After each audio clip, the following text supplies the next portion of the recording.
बानी पीटीआई की सेहत से मुतालिक सोशल मीडिया पर चलाई गई खबरें बिल्कुल झूठ हैं। ये खबरें भारतीय मीडिया ने फैलाई हैं। साबिक वज़ीर आज़म की सेहत बिल्कुल ठीक है। वफाकी वज़ीर तारिक फजल चौधरी की सेनेट इजलास में बातचीत सामने आई है। आपको ये बता दें, कहा गया कि मुलाकात के मामले पर वज़ीर दाखिला से बात कर लेते हैं।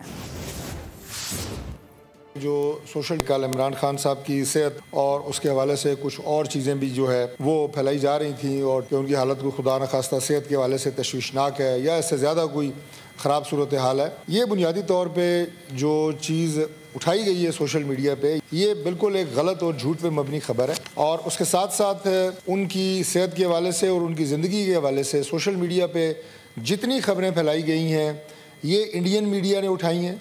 उनकी सेहत बिल्कुल ठीक है, उनकी ज़िंदगी को कोई ख़तरा नहीं है। बाकी जहाँ तक मुलाकात की बात है, आपने स्पीकर साहब से बात की है, आप बात कर लें। लॉ मिनिस्टर भी आ जाएंगे, मैं लॉ मिनिस्टर से भी अपडेट ले लेता हूँ, इंटीरियर मिनिस्टर से भी अपडेट ले लेता हूँ।